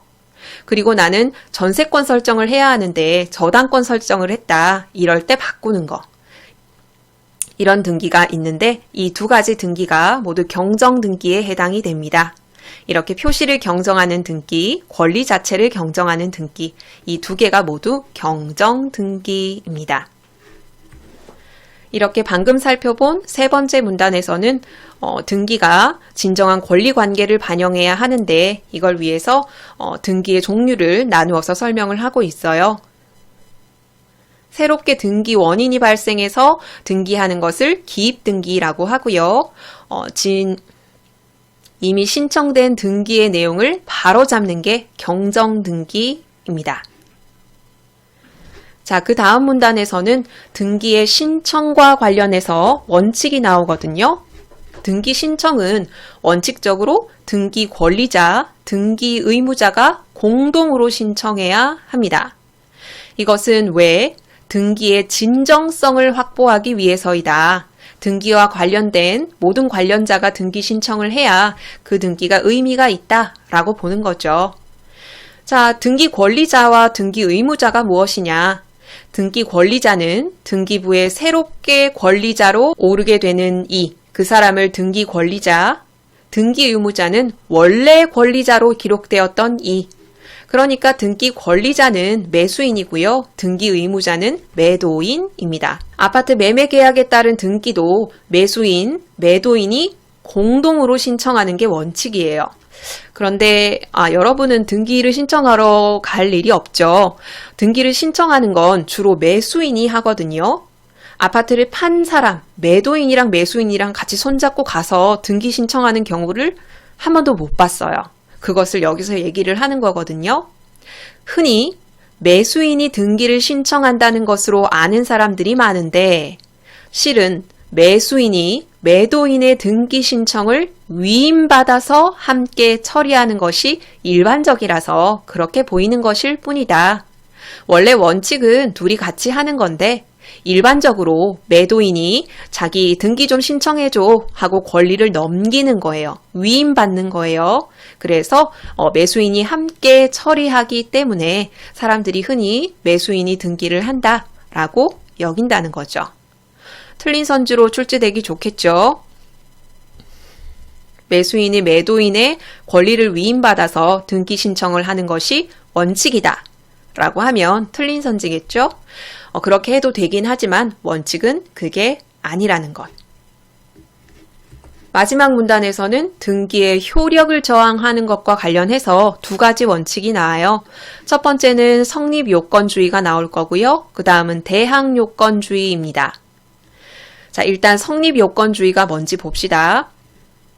공시를 갖추지 않은 경우, 등기하지 않은 경우죠. 그런 경우는 제3자와의 관계에서도 물권 변동 효력을 발생할 수 없고요. 당사자 사이에서도 물권 변동의 효력이 생기지 않아요. 그러니까 어쨌든 등기를 해야 그 물권에 대해서 효력을 갖게 된다라는 게 성립요건주의입니다. 아시겠죠? 대항요건주의는 앞에 이거랑 다르겠죠? 일단 계약이 완료되면요. 당사자 사이의 물권 변동은 효력을 가지는 거예요. 그런데 3자에게는 효력을 주장하진 못해요. 3자에게도 물권 변동의 효력을 주장하려면 등기를 해야 되는 거예요. 다시 한번 대항요건주의는 두 개로 나뉘는 거예요. 하나는 계약이 완료됐을 때, 하나는 계약이 완료되고 등기를 신청했을 때. 자, 일단 계약만 완료했다, 등기를 하지 않았다 라고 하면 당사자 사이의 물권 변동은 유효하게 성립이 되는 거예요. 그래도 3자한테는 물권 변동의 효력을 갖추지 못해요. 그런데 등기를 하게 되면 3자에게도 이런 것들을 주장할 수 있게 되는 거죠. 이게 대항요건주의입니다. 자, 우리나라는 어떤 걸 추구하고 있냐? 우리 법제에서는 등기부에 명의가 기재되었을 때 그 부동산의 명의자가 소유권을 취득하는 것으로 되어 있다. 등기부에 명의가 기재되었을 때 이게 바로 공시를 갖추었다는 얘기죠. 그러니까 우리나라는 대항요건주의가 아니라 성립요건주의를 취하고 있습니다. 반대로 이야기를 하면 우리나라에서 아파트 계약이 완료됐을 때 당사자 사이의 물권 변동이 유효하게 성립된다고 본다 라고 하면 틀린 선지겠죠. 우리나라는 계약이 완료된 것, 이것으로 물권 변동에 효력이 생긴다고 보지 않아요. 계약이 완료되고 등기가 되어야, 공시를 갖추어야 효력이 생긴다고 보는 겁니다. 조심하셔야겠죠? 자, 이렇게 지문 내용 살펴봤고요. 아래쪽에는 핵심 정리, 방금 살펴봤던 것들 문단별로 이렇게 핵심 내용 정리해 놓습니다. 이렇게 분석 파일 통해서 이 지문 내용 꼼꼼히 살펴봤고요. 변형 문제 파일 통해서 문제를 하나 풀어보려고 합니다. 자, 등기의 특성 변형 문제 파일입니다. 변형 문제에서는 학력평가에 나온 문제 있죠? 그것의 변형 문제를 앞에 싣고 있고 뒤에 변형 문제 말고 다른 문제도 같이 제시되어 있는데 우리 이 중에 1번 같이 풀어보려고 해요. 지문이랑 같이 보려고 이렇게 메모장에 옮겨놨어요. 학력평가 1번 문제의 변형 문제예요. 내용 확인입니다. 윗글을 이해한 내용으로 적절한 걸 찾으시면 됩니다. 정지 버튼 누르시고 답 찾아보세요. 같이 봅시다. 1번. 전세권이나 저당권은 소유권을 포함한 물권이다. 첫 번째 문단에서 전세권이나 저당권이 물권에 포함된다는 건 알 수 있는데 부동산 등기부 기재 내역에 대해서 설명할 때 이게 아니라는 걸 알 수 있죠. 을구에 기록되는 항목에 대해서 설명할 때 여기 이런 내용이 나와요. 전세권, 저당권과 같이 소유권이 아닌 물권들이 설정되어 있다면 을구에 기재된다. 전세권과 저당권은 소유권이 아닌 물권이구나 라는 걸 알 수 있죠. 그래서 1번은 틀린 설명입니다. 2번, 같은 아파트에 대한 세입자 변화는 등기부의 갑구를 보면 알 수 있다. 자, 세입자 변화는 방금 살펴봤듯이 전세권과 관련이 되어 있죠. 전세권은 갑구가 아닌 을구에 기재된다 라고 방금 살펴봤기 때문에 2번도 틀렸다는 걸 알 수 있죠. 3번, 아파트 매매에서 계약금을 지불하면 일방적인 계약 해지가 불가능하다. 우리는 계약 해지가 가능하다는 걸 알 수 있죠. 통상적으로 계약금은 위약금의 역할을 하기 때문에 매수인은 계약금을 포기하고서 매도인은 계약금의 2배를 물어주고서 일방적으로 계약을 해지할 수 있죠. 4번, 성립요건주의에서는 반드시 공시를 갖추어야만 물권 변동의 효력이 생긴다. 정답이 4번이죠. 마지막 문단을 살펴봤던 성립요건주의에서는 공시를 갖추어야만 당사자 혹은 제3자와의 관계에서 물권 변동의 효력이 생긴다. 공시를 갖추어야. 그래서 1번의 답은 4번입니다. 5번, 등기 신청은 매도인이 매수인의 신청을 위임받아 처리하는 것이 일반적이다. 매도인이 매수인의 신청을 위임받아 처리하는 게 아니라 매수인이 매도인의 신청을 위임받아 처리하는 경우가 많다라는 걸 살펴봤죠. 그래서 1번의 답은 4번입니다. 이렇게 기초적인 내용 확인 문제 풀어봤고요. 기타 다른 문제들도 변형 문제 파일에 실려 있기 때문에 지문 공부 꼼꼼히 하시고 문제를 통해서 점검해 보시길 바랄게요. 자, 그럼 등기의 특성 해설 영상 여기서 마무리하도록 할게요. 다음 공부하실 지문은 결정화 공정입니다. 공정이라는 건 어떤 작업 단계를 말하죠. 어떤 작업 단계냐면 결정화를 하는 작업 단계. 이게 결정이 생기도록 만든다라는 뜻인데 혼합액에서 고체 입자를 얻어내는 방식이 바로 결정화 공정입니다. 첫 번째 문단에서는 이 결정화와 관련된 개념들을 정의를 해요. 본격적으로 설명하기 전에 용해도란 이런 거고 과포화 상태, 포화 상태, 결정화라는 건 이런 거고 가장 중요한 것, 결정화 공정이란 이런 것이다 라고 설명을 합니다. 그 다음 문단에서는 초임계 유체라는 개념이 제시가 돼요. 자, 이것은 이 다음 문단, 그 다다음 문단에 제시될 공정의 종류, GAS 공정이 있고 RESS 공정이 있거든요. 이 공정 방식은 중간에 초임계 이산화탄소가 이용이 돼요. 그거를 이해하세요 라고 설명하기 위해서 초임계 유체에 대해서 자세히 설명을 합니다. 다음 문단에서는 결정화 공정 중에 첫 번째 GAS 공정에 대한 설명이 나옵니다. 이 공정은 이러한 공정이고 순서는 이러하고 공정 과정을 거친 후 고체 입자들이 이렇게 나온다 라고 설명을 하죠. 그 다음 문단에서는 결정화 공정을 거친 후에 고체 입자가 나오잖아요. 그 입자의 크기가 어떻게 결정이 되느냐 라는 내용이 나옵니다. 그리고 그 다음 문단에 이어서 공정의 종류 중에 두 번째 RESS 공정이 무엇이고 과정이 어떠한지 설명을 합니다. 그리고 마지막 문단에서는 방금 잠깐 언급한 두 가지 공정이 모두 이산화탄소를 이용하거든요. 이 이산화탄소를 결정화 공정에 사용하는 이유가 무엇이냐가 마지막 문단에 제시가 됩니다. 그럼 첫 번째 문단부터 공부합시다. 일단 첫 번째 문장에서 용해도에 관한 설명이 나옵니다. 용해도란 무엇이냐? 일정한 온도에서 일정한 양의 용매에 최대로 녹을 수 있는 용질의 양. 이것이 바로 용해도입니다. 용매라는 건 액체를 가리키고 용질이라는 건 용액에 녹아있는 물질을 가리키거든요. 그러니까 어떤 액체에 최대로 녹을 수 있는 그 물질의 양이 용해도라는 거죠. 용해도가 높을수록 일정 양의 액체에 더 많은 용질이 녹아들 수 있겠죠. 보통 100g에 녹을 수 있는 용질의 질량을 이야기한다. 간단하게 용해도의 개념 언급했고요. 이제 과포화 상태가 무엇인지 설명할 거예요. 이것은 용질이 용해도 이상으로 녹아있는 상태입니다.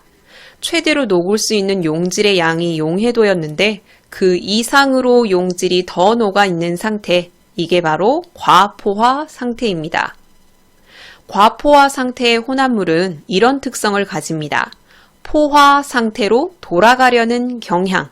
쉽게 이야기하면 용액 안에 용질이 너무 많이 들어있기 때문에 용질을 뱉어내거나 혹은 용매를 더 많이 추가하거나 어쨌든 과포화 상태 전 단계, 포화 상태로 돌아가고자 합니다. 결정화는 이런 성질을 이용한 공정이에요. 포화 상태의 혼합물이 과포화 상태가 돼요. 그러면 과포화 상태는 포화 상태로 돌아가려고 하겠죠. 용매가 더 추가되지 않는다면 용질을 고체 형태로 뱉어내는 방법밖에 없겠죠. 바로 이 뱉어내는 고체의 물질이 바로 결정인 겁니다. 자, 이렇게 용질이 고체 입자로 석출되는 것, 이것이 바로 결정화입니다. 결정화의 개념도 살펴봤죠? 결정화 공정을 거치면 입도가 작은 고체 입자를 얻을 수 있습니다. 이건 여러분 지문에 뜻이 나와 있었거든요. 입자 하나하나의 평균 지름이 입도예요.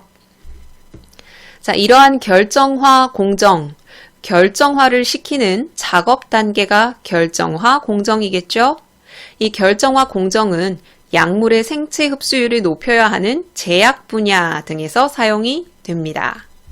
제약 분야 같은 경우는 석출되는 그 결정의 크기, 모양 이런 것들이 품질을 많이 좌우한다고 해요. 그러니까 이런 분야에서는 결정화 공정의 그 기술력, 품질 이런 것들이 굉장히 중요하겠죠. 첫 번째 문단에서는 결정화와 관련해서 용해도, 과포화 상태, 결정화, 결정화 공정이 무엇인지 살펴봤습니다. 두 번째 문단에서는 결정화 공정에 초임계 유체가 이용되는데요. 이게 뭔지 한번 살펴봅시다.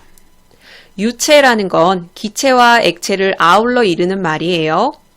결정화 공정에서는 초임계 유체를 쓰는 경우가 많다. 물질은 임계 온도와 임계 압력 사이에서 초임계 상태로 존재를 한대요. 그럼 임계 온도가 뭐고 임계 압력이 뭐냐? 임계 온도라는 건 어떤 물질이 액체로 존재할 수 있는 최고 온도, 임계 온도를 넘어서면 기체가 되는 거예요. 임계 압력이란 게 뭐냐? 어떤 물질이 기체로 존재할 수 있는 최대 압력입니다.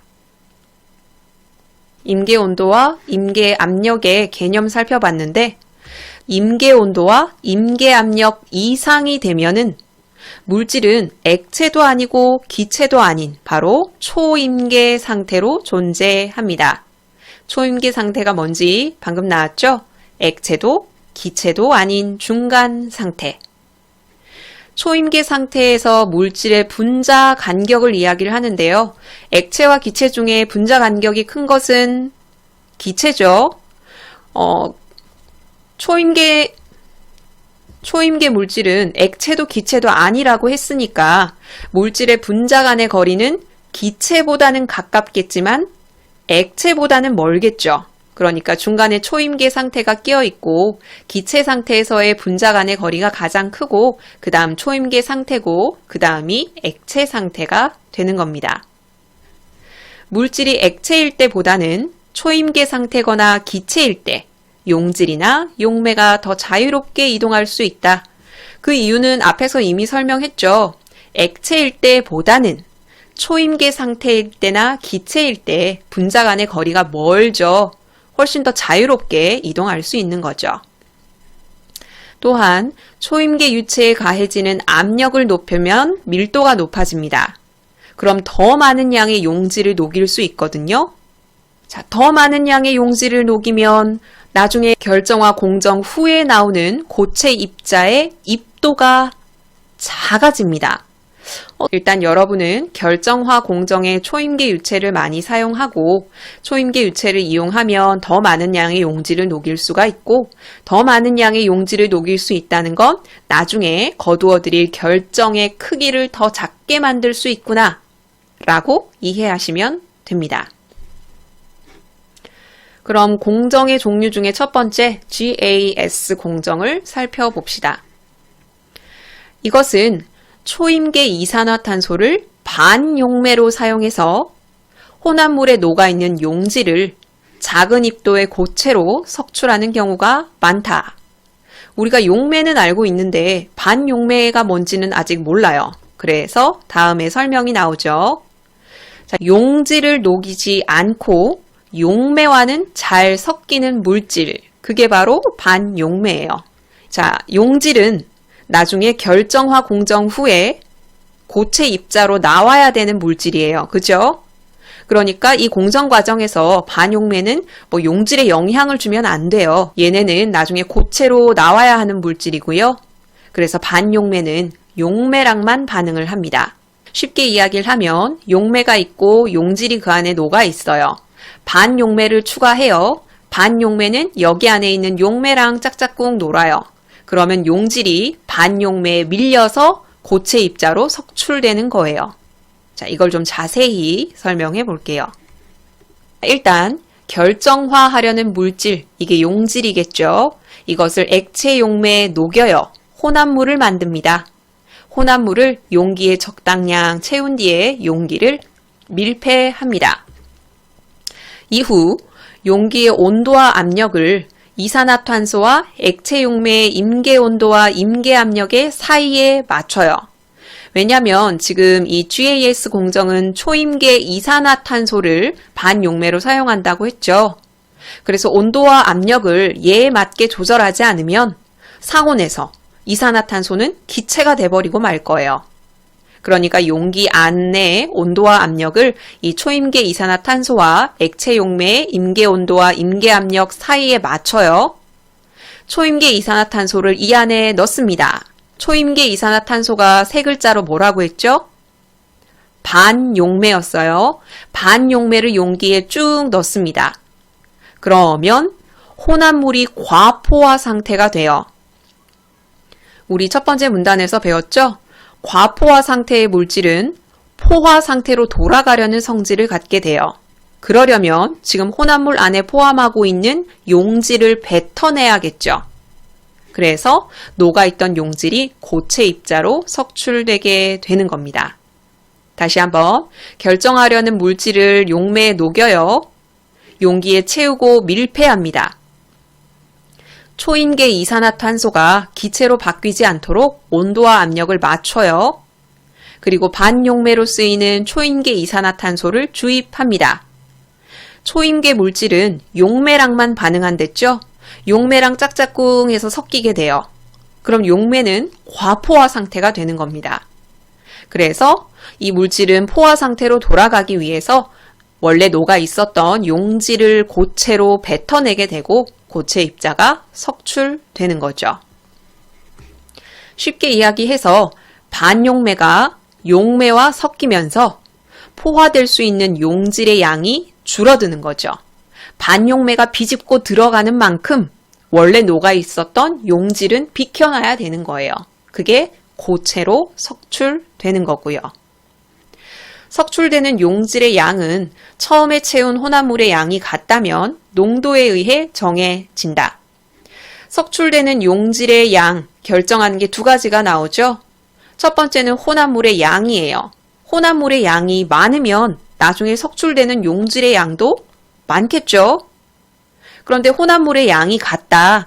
그러면 어떻게 용질의 양을 조절하냐면 농도에 의해서 결정이 됩니다. 그러니까 석출되는 용질의 양은 혼합물의 양, 혼합물의 농도 이렇게 두 가지에 따라 달라지게 됩니다.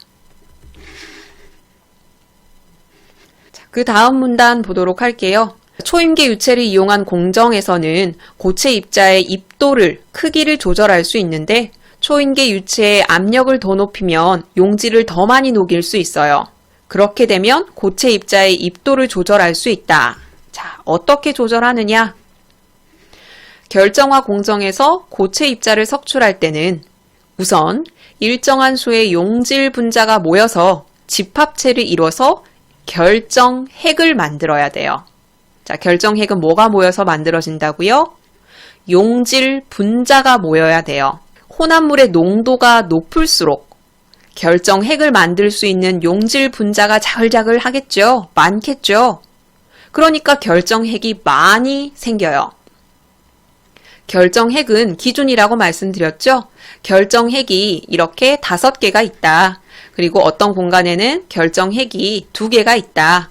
이런 경우 결정핵이 많을 경우 하나의 결정핵에 모일 수 있는 용질 분자의 수가 적어져서 혼합액에 들어있는 용질 분자는 정해져 있을 거예요. 그런데 결정액이 5개 있으면 이 5개당 2개밖에 붙을 수가 없는데 자, 이렇게 결정액이 2가지밖에 없으면 이 나머지 분자들이 전부 하나에 다다다다다다 붙겠죠. 그러면 석출되는 이 고체 입자의 크기가 아래쪽은 커질 수밖에 없고 위쪽은 작아질 수밖에 없겠죠. 자, 정리를 해봅시다. 석출되는 고체 입자의 입도를 작게 만들려면 일단 결정핵이 많아야 합니다. 결정핵이 많아야 하나의 결정핵에 모일 수 있는 용질 분자의 수가 적어지기 때문이죠. 자, 그럼 결정핵이 많이 생성되려면 어떻게 해야 합니까? 앞에 이미 나왔죠? 혼합물의 농도가 높아야 합니다. 자, 그럼 답이 나왔네요. 혼합물의 농도가 높아지면 석출되는 고체 입자의 입도가 작아진다. 농도가 진할수록 나중에 석출되는 결정이 작아진다. 이렇게 정리를 할 수 있습니다. 이런 식으로 농도를 조절해서 석출되는 결정의 크기를 결정하는 거죠.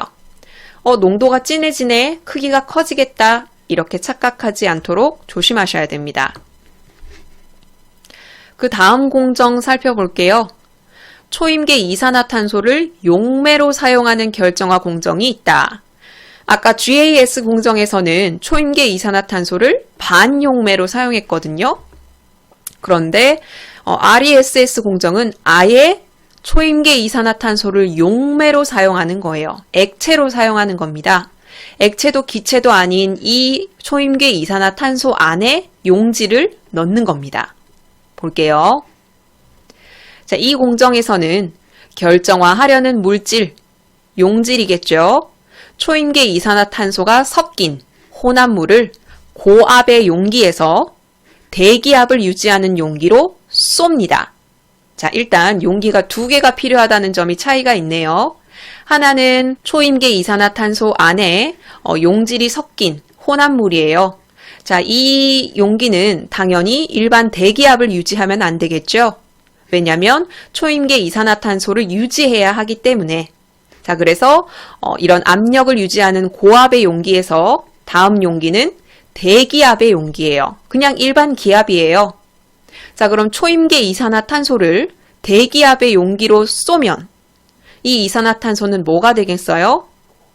기체가 되겠죠. 압력이 작아지니까요. 분사 직후 초임계 이산화탄소는 빠르게 압력이 내려가고 기체로 변화하게 됩니다. 자, 그럼 이 혼합액 입장에서는 용매가 줄어들게 되는 거죠.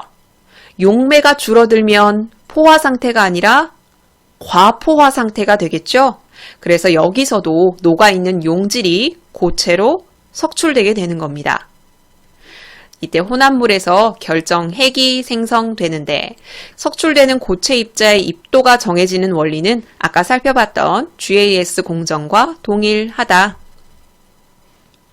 혼합물의 양이 늘어나거나 농도가 늘어나거나 하면 입자의 크기가 작아진다. 이건 우리 앞의 문단에서 살펴봤습니다.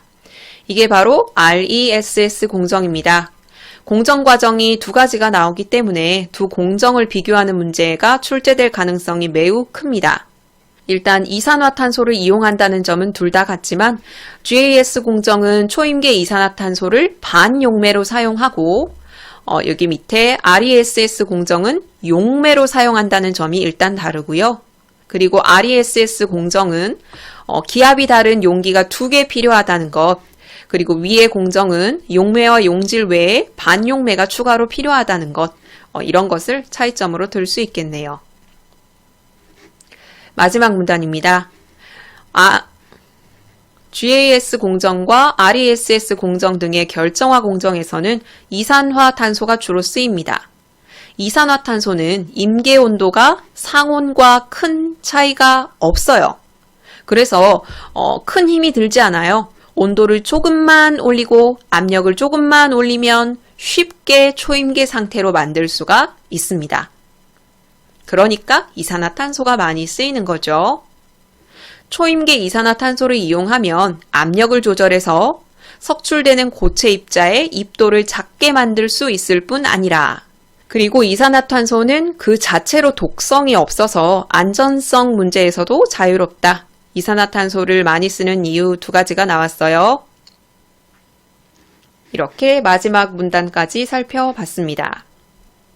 자, 이렇게 결정화 공정 분석 파일을 통해서 지문 공부했고, 아래쪽에 방금 살펴봤던 것들 이렇게 문단별로 다시 정리를 해뒀거든요.